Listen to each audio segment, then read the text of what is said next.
heart tells a story they kept. Every tear they wept, yet no regret. The weight was heavy, dragging low, but in the dark, a light would glow.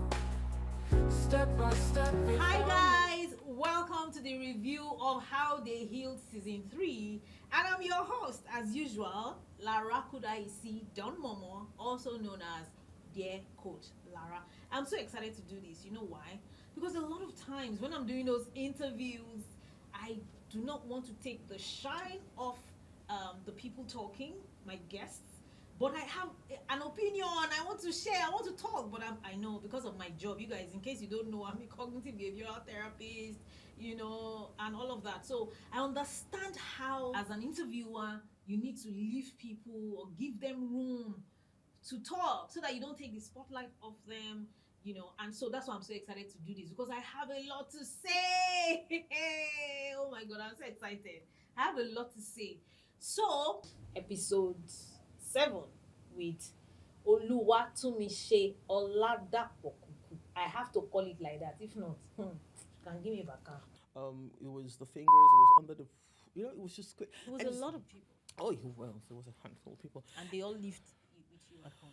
Some lived with us. Some would just come visit. Some, and there was a female also. So it was a whole gamut. So this relationship was not because of the abuse. It was in spite of the abuse. Okay. So, were you able to tell him? Oh, he knew. Oh, he knew. Yeah, he knew. Um, and probably that's. Oh, again, you're asking really deep questions today. You taught me. You taught me well. And probably is why he never truly treated me as a girl. He didn't make me see the abuse. Do you understand? He would. I didn't see the abuse. I didn't see it. He showed me. He showed me that okay, those people are. This is what. Hey, I'm not saying that it's right. No. We I'm know saying that. that he was like, okay, those people might be taking advantage of you, but doesn't make it bad. This is how sweet it could be. So I'm so grateful because most of the people that have come on this episode, they're all my friends. All of them. They're people I know. It was only Joyce Daniels that I was not friends with before she came. Thank you, Joyce. So, but Tumishe is like my big sister in church. I've known Tumishe for over 15 years now. I just knew that this person is weird. Those kind of weird people that in church. She has tattoos, she wears dreads, wear thick glasses, does not send anybody's daddy. And you secretly admire her, like, how can I be like this person? I don't even care. Like, Tumishe does not. But when I got to know her, I realized that she's such a oh god. I'm always lost for words anytime I'm describing Tumishe. She's such a lovely, lovely person. Lovely. Tumishe is the definition of a good human being. That is a Christian. She's a great Christian. And you know the irony? She doesn't look like the traditional Christian because she has tattoos, and her tattoos always have meanings. When she explains her tattoos to you, I got to know about yin yang for the first time when I knew Tumishe. I also know about King Suro. Hey, Tumishe, I hope I got it right. King Suro. Like, I had to go and Google what it meant. It was something so beautiful, And so I told her to come for the interview. She was one of the people that we interviewed the first day. Ladies and gentlemen, but the production was bad. And I just told her another time on chat that sorry, you see, so this thing, wasn't good or something. And please, if you don't mind. And she said, okay. I was so excited. So she came back again the second time for this episode. Can you imagine? That's such a, she's just, Tumishe is like that. Such a lovely, lovely hearted person. Tumishe can give you her eye. She can go an extra mile just to help you. So she came again on this day as usual. So Tumishe was at my conference last year, the WOMS conference. She came to share her story. I've always known her story is surreal. Her story is crazy. That's the word crazy. Because she has gone through so much, and you'll be shocked that somebody that has gone through so much is this nice, is this friendly, is this good? How? So she came again to come and share her story. As a child, she was raped as early as 6, and she's the firstborn. There's a lot of um, responsibility on firstborn children, especially girls too, and boys I know. But she's the firstborn child, and she said she told her mom, and her mom, um, I think, shut her up or something, and so she went quiet. And so she endured this abuse for such a long, long, long, long time. And of course, the effect of that on people. Of course, it affected her. She couldn't, she said she learned to keep quiet. But as young as she was, she knew about God. Her parents introduced God to her early. So she always turned to God. Because every time I meet her, every time I talk to her, I always ask her, because she's not a grudge bearing person. How do you go through all of this? Raped by different people, men, and I can't remember if she said women too. And you don't hold a grudge against these people. She doesn't, you know. And then later on in life, after going through a lot, met her husband, Uncle BKK. I love you. I know both of them. Such a very, very cool man. And she was diagnosed later in life that she had bipolar disorder. This was after she had attempted to off her life. She had attempted 4 times. And wow, I didn't know this about Tumishi until one day when she shared it. It wasn't on How They Healed yet, then another place. So when I heard her share that, like, I've known this woman for such a long time. How can this lovely soul be trying to take her life? It was mystical to me. Eventually, when she, told us and opened up that she was diagnosed with bipolar, thankfully, I'm so grateful. She has such a loving husband, loving children, and children are no longer children. Like, they are, I think she has a teenager. I can't remember if Bobo is yet a teenager. I can't remember. Hi, Bobo. Hi, Jojo. So I'm so grateful because she loves her children so much and they love her. She loves her husband. So she has a great support system. She has very good friends around her, brothers that have been there supportive of her. So she talked about her dad and her mom, and how she still loves them, how she forgave them, both of them, before they died, how she understood them, how she knew that, a lot of the issues were not their faults. I kept asking her in the interview, to me, how do you get to forgive everybody like this? She just said, Mara, if you love God, you would understand that people can make, or understand God, you understand that people can make mistakes, and then you just let them go, forgive them for yourself, for their sake. He was, I was just, if you check the interview, I was just staring at her in awe. I'm always in awe of her, always, because I don't think I would be that forgiving, of such a large number of people. But she is, she's still always forgiving, always giving. And look at what she's doing today. She's a mental health advocate, so she's also coaching people. She's a certified coach. She's helping people heal from mental health issues or mental illnesses, and mental health issues. So I'm so grateful for the gift of Tumishi. And she always says, like her name implies, Oluwa Tumishi, like God repaired me. So Tumishi is it. In fact, on that episode, she read the scripture that had her name on it. I'm telling you, it was such a divine episode. It was a God episode. I kid you not. Trust me. If you've not seen it, go and watch it and listen to her story all around. And this was the first time that Tumishi was sharing her story on TV. She's a radio person. She has been on radio for years, and she has a podcast too, Mindfully with Tumishi, and she has shared there. So she was kind of nervous about this episode, but I told her, don't worry, it's not going to, nothing bad. It's going to go well, and thankfully it went well. A lot of people commented, or about her strength, her courage, her bravery, and how she has used her story to help to heal them. So thank you to Michelle for coming. I love you. I will love you. Always, always love you. Thank you. So tell me what you learned from Timishi's episode. So let's go to the next episode, which is episode 8. This episode has my pastor, Pastor Wole Olushola. I was taking about 5 bottles of Gouda per day, and I was taking at least 5 wraps of marijuana on a daily basis. He shot me here on the shoulder. He shot 4 times. Each bullet hit me and bounced off. I went to meet a friend to help me. And then when I got to the friend's office, he said, I knew you will come. He said, quickly help me call my mobile phone. I called the mobile phone. I found out that the mobile phone was right where I was seated. And then when the mobile phone started ringing, I took it up.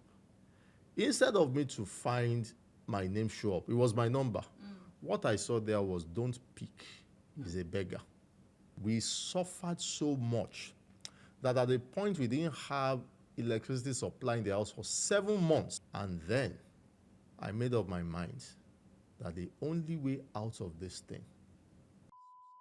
So Pastor Wole is someone I have known since, I'm sure it must be 2010, 11, 12-ish. I can't remember which year now, but it's been a while too. He and his wife, they used to be pastors to, for a church. They're still pastors. They're still pastoring the church, but then it was a physical church. So my mentor then were both in the choir. I used to take me along to go and sing for them, to go and lead worship in their church then. So that's how I got to know both of them, Pastor Wole and Pastor Lola Olushola. And Pastor Wole had invited me to Beat FM because he had a show then every Sunday. He had a program on Beat FM. He had invited me in 2020, I remember, to come and share my story on his program, and I had gone. And I remembered I shared the story, and I didn't have a car, so he was driving me home to drop me. We lived not too far from each other.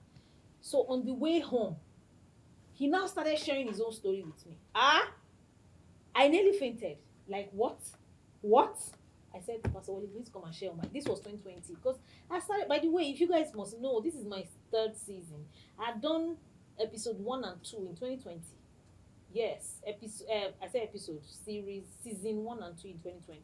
Season 2 had aired on DSTV, African Magic Family. So when he shared with me that day how he fasted for 2 years straight, I wanted to faint. I thought his story was magnificent.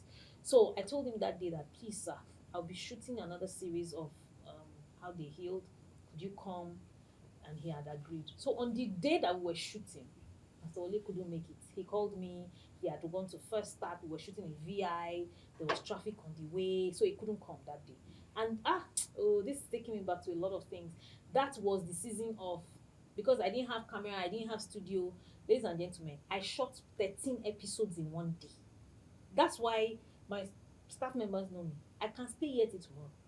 I shooting long episodes or series of episodes does not, because I didn't have money.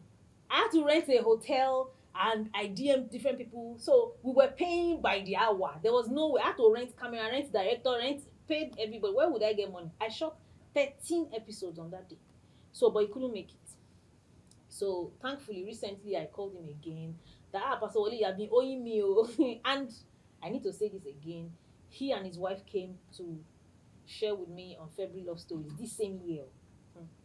He's just a nice human being. So he came again. I said, oh yeah, we need to come and shoot this how they healed. He came on this day and he shared the story all over. I've heard him share it a lot of times because, like I said, he's my pastor. He now runs an online church called Grace Life Church. You can check them out. They have morning prayers every morning. I join them. They run such a very powerful ministry. So I've heard him share this story over and over. But having him come and share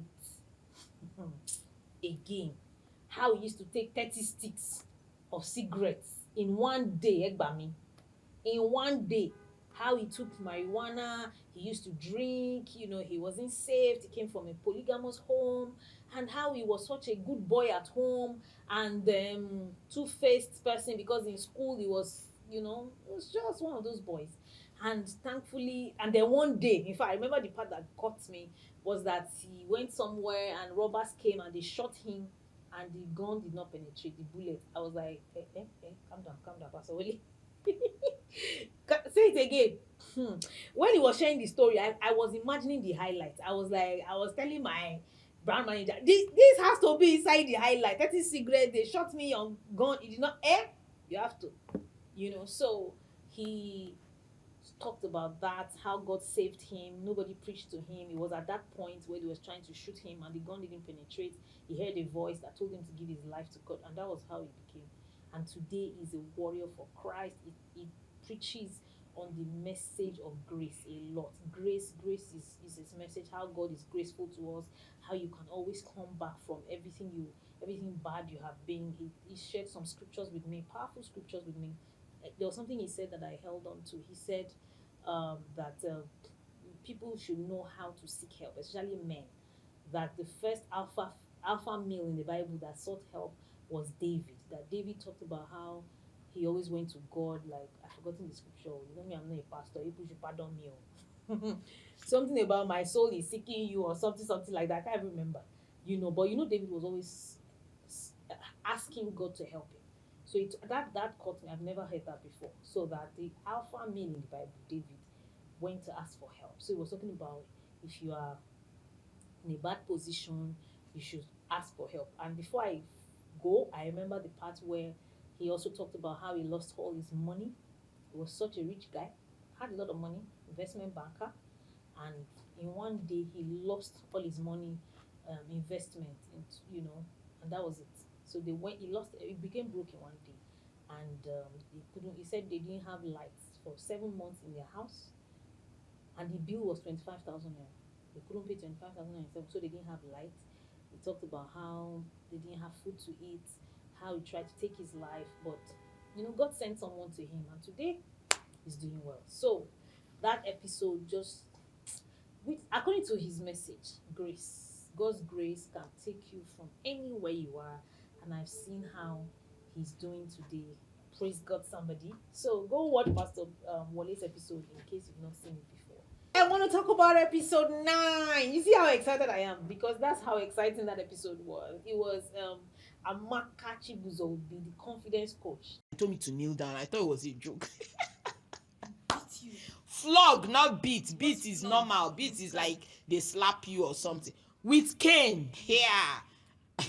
I think that was the last time, because I had to hold the cane for the first time in my life. I don't know where that audacity came from. I held the cane and I stood up. I was like, why are you flogging me?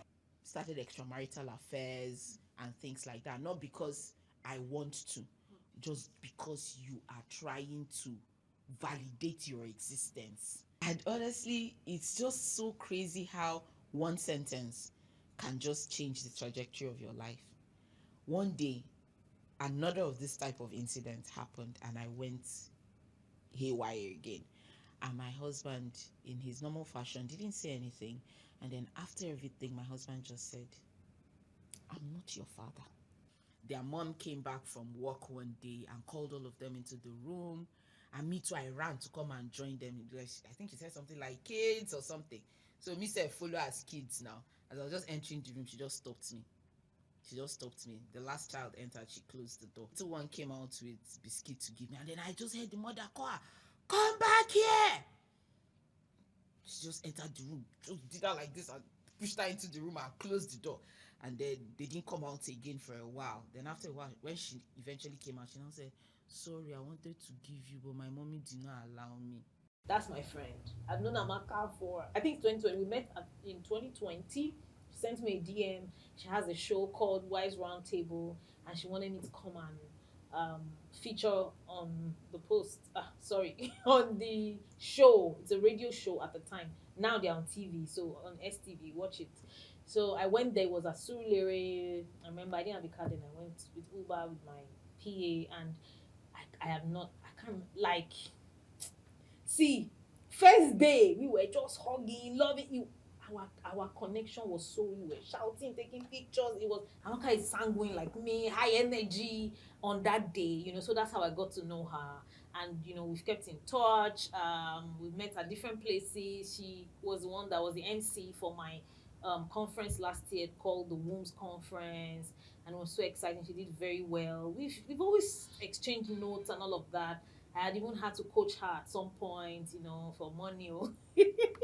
So then I invited her to come for how they healed. Lady and gentlemen, I didn't even tell her what she was going to talk about. I didn't even know what she wanted to talk about. I was just looking for people to call, and it crossed my mind that everybody always has a story, Jerry. Let me call Amaka, my friend. And she came. I think it was about when she came to Uncle Drama. Remy, Lara, we were just doing all of that. And then Amaka came with this touching story. I didn't know what she wanted to share, trust me. But she came and started telling this story about how she was the only child, and then her mother died at 8. Ah, and how she started living with different people, and they shut her down. They made her realize that her mom was gone. She didn't have a smooth upbringing because of that. It was so touching. And then she also talked about how, back then I could relate so much with her story, how you couldn't talk back at your dad, or as now, not children of these days, maybe say papa go talk something, you go just reply lie. Back then she said her dad was strict, and she was so angry with him and all of that, until she got married, and she brought that anger to her marriage. She didn't even know until she would say she would just blow out of proportion when when they have a small disagreement, and then one day her husband told her, hey, but when she told me, I was like, what? She said her husband told her that, see, I'm not your father. I think you are so angry with your father, and you are taking it out on me. She said, of course, she responded badly, she was upset and all of that, but she went to think about it later, and she started thinking about that. What if this is true? And she started getting closer to her dad. She started trying to get to know him, and then she started seeing the man from another angle. So she said she started going for coaching programs, which I know some of the ones that she's gone to. We've done the same coaching because she's also a coach like me. So we've done a lot of the same certification courses. She went for healing. She wanted to get certifications to help people, but she found her own healing there. She found how that she had been shut down, even though she was a sanguine, high energy person, but she had been shut down because of her mother's demise, and she had been so angry with her dad, the way he would flog her, punish her. She felt she was a good child, but the man would still flog her, and she had brought all of that into her marriage. As in, this episode for me was, I could relate because I'm married, you understand, and I was thinking, wow. Her husband, we talked a lot about how her husband is such a good guy.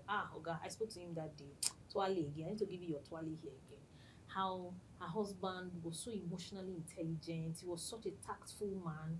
She was even saying back then she didn't know that she was seeking validation from other men. They would chat with her, but her husband would check the messages and say, name, be careful, this is going somewhere.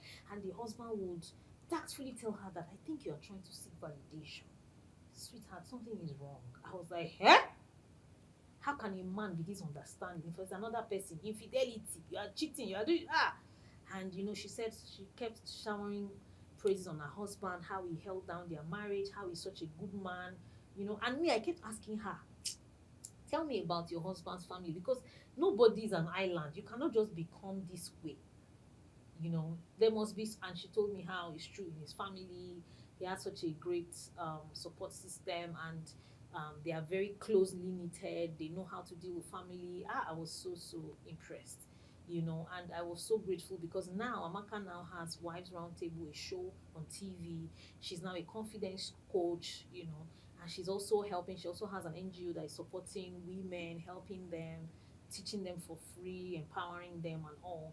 And this has shown me how someone can turn their pain, someone can turn their disadvantage into a great advantage. Amaka is such a burst of light. I love her so much. She gives me, you know Amaka is that light that can light another light. In case your own matches have died, just go near Amaka, she will light your matches. So thank you, Amaka, for coming on the show. Thank you for sharing your story. Thank you, Uncle Chibuzobi, for helping my darling Amaka. So that's episode 9. Then here comes episode 10. Peacemaker for Labi. I sold underwears, what we used to call pata olokun. What? Yes, pata olokun. 4 years into when he left the house, I was privy to meet him on the road, just about 2 streets away from the house. We didn't move out from that same house. We still remained in the same house. And I was excited to see him on the road. And I'm like, Dad. And he just gave me this cold greeting. Hmm. Like, how are you? I'm like, I'm fine. I said, your sisters. I said, they are fine. I said, okay. Because few days after, he passed on. It affected everyone. My mom never remarried until she passed on. She still had this belief that my dad was going to come back. And we also didn't get to hear about his passing on or his death until 3rd of January. I was asking terrible questions. I was even asking my wife to be terrible questions as, Like, when your father dies, what is going to be our responsibility? I need to go and ask my husband this question. Like, Sweetheart, what's the they go- culture in your family, oh? I I will will just run away. I need to also thank Peacemaker. Why? Because Peacemaker was part of the people that I said we did the shoot for the first day and it was bad. The production was bad, so he had to come again. Thank you, Peacemaker. I love you so much. You know, I've known Peacemaker in church too for years, and our story is so funny because we were so close, so close. We oh my goodness. My ex-husband happened to be his friend. I didn't know how they became friends. They were friends. I was also his friend. So we got married the same period, 2013. We lived very close to each other. We're family friends, husband and wife, husband and wife. They had a car, they would drop us at church. We got pregnant the same time. We had our sons like weeks apart from each other. So that's how close me and Peacemaker was. But then problem happened.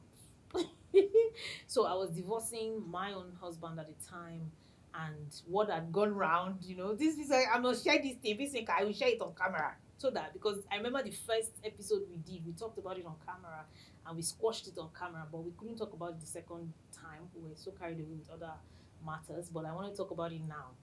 And so I had heard something in church. I think my ex, I can't remember who told me, Peacemaker said something, and I just got angry. Me and my ex-husband, and I blocked him sharp. My ex-husband blocked him sharp. And so hearing him, and I don't know, we reconnected again last year. I met him at an event, and we're just hugging, and I'm like, unblock this guy now. You said, why you gonna carry grudge? And that's it. A Peacemaker is always a, if you're looking for a happy-go-lucky guy, happy-go-lucky. Let me tell you Peacemaker slang. Pastor, smile now. I celebrate you. I honor you. Everybody in church knows him.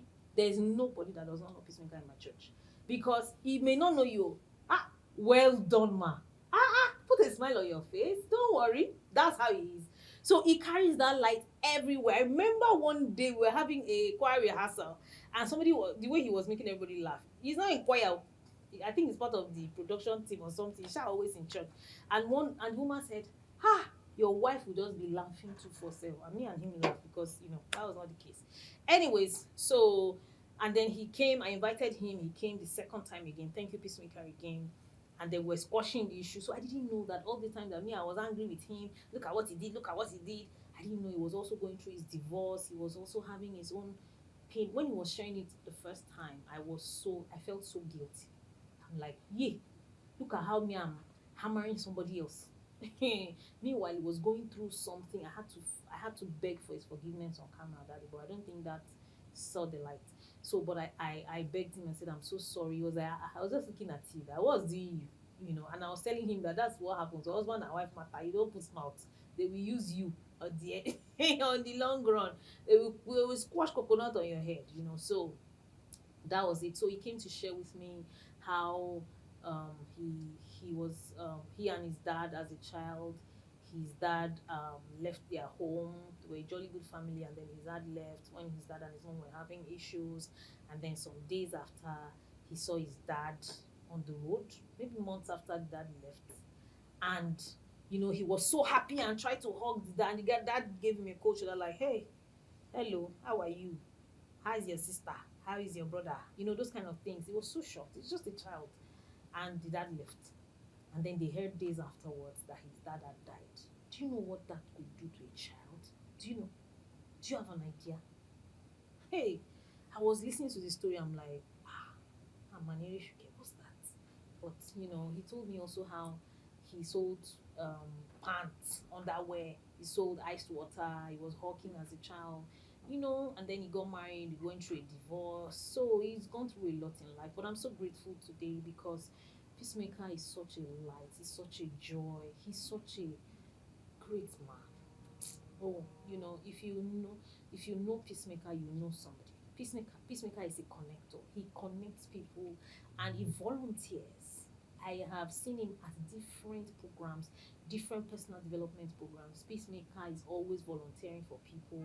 So today he has a lot of high network. He has a lot of people that know him, that honor him because he has sold in their ministries, he has sold in their lives and all of that. So I honor him for that. Him and Sako, I like that about both of them. I always see both of them at events, always volunteering, always helping, always honoring people. So he came to share his journey, how he healed from it, how he got mentors, how he went to therapy. I'm so grateful because he's a man that has come to share about therapy. Because you don't get to hear a lot of men talking about therapy. And today he's remarried, happily remarried with kids, and he's such a good guy. So thank you, Peacemaker. I love you so much. Thank you for coming on the show. And then this next episode involves or features somebody I love so much. Semilogo. When I was 6 was the first time, and I say first time because it was, repetitive scenarios, was the first time I was sexually abused. It was a stranger, a worthless bike man. And so the bike man would put his hand at the back and then start, slap my face. Why did you say it when it was happening? Were you enjoying it? What kind of child is this? Da da da da da. But who do I talk to? I grew up with a schizophrenic mom. I was 10. I was living with one of my aunts. I got into the hands of the gate man in my mind. Maybe wanted to take belts and flog me. Papa said, "Oh, yeah, lay down on the bed. If you don't do it, I'll tell your auntie that you wore this clothes to school." He asked me to bend down. I bent down, I squatted on the floor. And that same thing that happened when I was 6 happened again. I was exposed to porn because I would live with uncles and aunties. I was exposed to porn. I think I watched my first porn when I was 10. So far, I've been pregnant 5 times. And I've been pregnant all these 5 times for this same person. And all through the initial pregnancies, I couldn't tell anybody. He's still the one that will carry me to where they will do the abortion. I think it was the first person that ever told me that I was beautiful. And I fell in love. Semilogo was somebody I met years ago. She was just a couple of years, over 20 years old. And her auntie had contacted me. We did some therapy. She was having a lot of issues at the time, so I'd helped her with therapy for some sessions. She was okay briefly, but we lost touch, kept in touch till we met again in Lagos. It was in Abuja back then. Then she was, I can't remember how old. She was in Lagos again. We kept touch. She was always calling me. I linked her with my daughter. So she's somebody I've had in my life for a while now. And then at some point she came to me, "Oh, coach, I'd like to work with you." And I'm like, "Hey, I don't used to hire who I know. I don't hire Raleo." And she promised me, "I know, I we won't regret it." Da, da, da, da, da. So I hired her. She was our content creator at the time. Of course, as usual, the relationship went bad because she just absconded one day, But after again, she came back in touch with me, and I understand because now when you're a therapist, you understand sometimes what people are going through. So we've been in touch ever since. She has done her certification course. She's now a healing coach too, and she came to share her story. Ladies and gentlemen, I have never ever, since I'm going to be 42 years old very soon, I have never ever heard a story where a child is being abused by a bike man on a moving bike. I've never heard it. She has told me this story years ago. It's still a mystery to me till she shared it again. It's still scary to me. And that day, everybody in the studio that day, all my producer, video editors, director, all of them, they were just doing In fact, I could feel them almost crying that day because I'm sure I remember one of my director told me that he almost told her, auntie, alright, in you reduce the share, but because he was a lot, I'm so grateful. She was so open.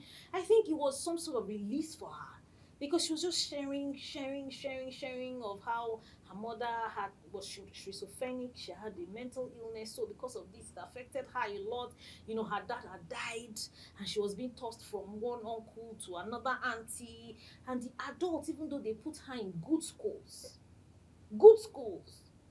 she and her siblings, but they were not there for them emotionally. So this made her susceptible to a lot of abuse. Gateman abused her. Then she dated another guy for long who kept beating her again and making her abort. It was good. I have heard this story, but sharing it again here, I was just like, nobody had there's no child had to go through all of this. It was a lot. It was a whole lot, and she broke down at the end. I'm telling you, and I was holding myself because I wanted to hug her so badly. I wanted to touch her. I wanted to tell her, I see you, Semilogo, I see you. You are okay now. It's no longer happening. It's a new day, because she was reliving all these things again. She was reliving it, but gratefully, I'm so grateful. At the end, I didn't even say anything. I just went to her street and hugged her, and it was she cried. She cried so much. It was, and I remember she kept telling, I didn't even say anything because, this is my job. I'm trained to, sometimes when you hug people, don't need to say it. There's no need to say you'll be okay, you'll be fine, because you don't know. You could be lying. How do you know they're going to be okay? What if they will never be fine? You don't need to say anything. Just hug them and hold them.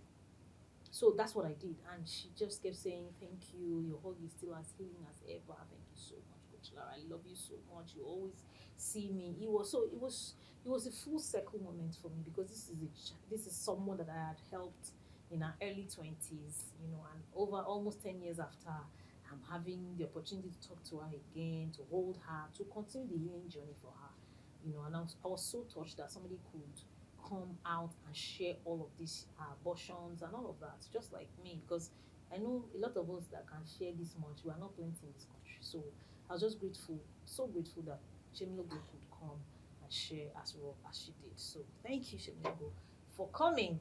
And then TMO, the next episode, Talk Makodi. Who felt like I we was don't going even to know who say, you are. yeah. Today you are smiling and happy, and then tomorrow you will like you don't want to talk to anybody, or like why we don't even know where to put you. Or consciously started self-development at 30. Really chancy divine moment, because there's a GT Bank beside the Star Christian Center. Yes. That was where our meeting took place. No jokes, guy. I went into the bank for a transaction. He went to the bank for a transaction. We met in the bank ish. I didn't really pay attention. Then I came outside. He had this jalopy Mercedes car. Just lost interest completely. So I sat down inside the car. The AC was not working. I was sweating. I'm like, okay. So I sat down there and we were talking. That was how we got to Kudeso Street, and the car packed up. And I could not leave him. First Because meeting. yes, I could not leave him, because how can you meet somebody And then the person abandon gave you them. ride? So I sat down there. They were hitting the top of the battery. They were Jesus doing Christ. all those drama. I just stayed there. Apparently, that was my wife material test. Like, this is me, that I was taking my pocket money and buying things for the family. I was taking food from the house to their house. They didn't have much, so it was like I would quickly carry ogbono from the house and give them so that they will have ogbono in their own house. Like, that was the kind of love I was beating, and I'm like, I was beating for this love. This is Mills and Bones love. I'm going to die here. So I told my mom, like, I'm going to marry him. I'm going to marry him. Then my mom was like, who's this person? Hey, lie. My daughter is not going to marry into that family. So for her, it was a family thing. There was nothing she did not do. She shouted, beats, cried, did everything. It didn't work. Next thing, she went to the mountain. Let me just tell you that the love disappeared from my heart. TMO is somebody I've always known. I don't know. We go to the same church. I see her in church. She's on Your View. She had interviewed me twice. But you know how presenters don't remember people? Because they get to speak with a lot of people. So a lot of times I have to remind her when I see her. She doesn't remember. But I've met her in a couple of places in Abuja, personal development courses. I just know that, and her husband, they were always together. They are always, I love both of them. They are always together, always learning together, always attending programs together. So, but one day, while scrolling on Instagram, I just saw her share that she was an only child, and um, her she was turning 40, and her wish for turning 40 is that she wants people to donate for to her to an NGO, so that she can sponsor people to do IVF for people that were waiting to have their kids, but they didn't have money to do IVF. I was like, wow, only child. She posted her parents in Dubai that this is the first time they're going out of the country. She's so excited that she's the one taking them out. And when you have a show, when you talk about stuff like that, those are the things you watch out for. So I saw that. I was like, wow, only child. I can imagine how that must have been as a child. So this woman that is so vibrant and all of that. So I just sent her a message that TMO, I would like to, and then we are also on another WhatsApp group together. So I got her number there and just sent her a message. I'd like to invite you to my show, How They Healed, come and talk about your experience, how you healed from being an only child and all of that. And gracefully, she came, or she agreed to come. And then on this day, we were calling her, she did not come on time. We had done the first episode, we're waiting for her to show up. She did not show up. I was like, Jesus, what's going to happen? Okay, we had sent her message. Then later, she just sent message that she slept off. I was so excited, and I told her, thankfully, she doesn't live too far away. So she said she would come. So she came. It was a layer deal. So I was so excited that she came, and the story was worth the wait. It was worth the wait, trust me. When you see people on TV, you see them glamorously dressed, you see them full of life, you don't know what they've ever been through. TMO has been through it. She was an only child. She said how much, she talked about how her parents generally put a lot of pressure on her to turn out well, which is not a bad thing if you look at it. But I can also tell you how that can also be a negative pressure if you don't know how to handle it well. I'm so grateful because she did handle it well, and she got married early. She talked a lot about her journey to marriage, how she, dropped out of school. She left school when she was doing her HND, and promised her parents that she would do well. They shouldn't worry. And truthfully, she's doing well today. She's 40 now, and look at all the great things that she's doing. I'm so proud of her. I'm so proud of her. She shared about how she got married, got pregnant immediately, had a twin boy. Yeah, she had prayed for and requested. And then years after, she wanted to have another kid, and she removed her family planning thing, and she got pregnant immediately. You know how you just like, oh my god, my life is just going. And then just after some months, she started bleeding and lost the baby. She said she couldn't understand it. She just went into depression. Why would you do this to me? Why would you give me something and take it away? Until one day she said she was talking to somebody that had been waiting on God for 10 years and didn't have another. I didn't have a child, but she had two. She said that day she was like, hey, God, I'm so sorry. And the person was telling her that day that she had judged God faithful, that even if he doesn't give her any child, she will still love God. So she said she went home and said, God, I'm so sorry. I surrender. If you even don't give me any other child again, I will serve you. I will always love you. And she got pregnant that month. Hey, we're talking about the joy or importance of surrender. She just let it go, and then God came through. She also mentioned, I must say this, that the lady too got pregnant that same month. Can you imagine? See how God is. So she shared all of this with me, her journey, even as a broadcaster, how she has been helping people, her real estate firm. We had, as in, I was just grateful that I didn't get angry that, oh, she didn't come, why would she do that to me? Because that could have affected how I would have responded or showed up. But I was just like, anything could have happened. And so it was just worth the wait. I'm so grateful, TMO, that you were able to make that interview, because I know that interview would help a lot of people, especially people who are waiting for children, or people who have only one child, or people that are only children. I know it will help them. So thank you so much, guys. Comment, tell me what you learned from TMO's episode. How did it help you, and what would you like us? So Thank you. Tell me in the comment section, who would you like us to bring in the next season? What would you like us to talk about? What else would you want us to add to how they healed, so that it would help to serve you better, our audience, and also us bringing it to you. Thank you so much for watching. I love you guys so much. See you next season. It's happening and dropping again in a matter of weeks. So make sure you subscribe. Tell somebody, tell someone, tell someone. See you next time. Every scar tells a story they kept. Every tear they wept, yet no regret. The weight was heavy.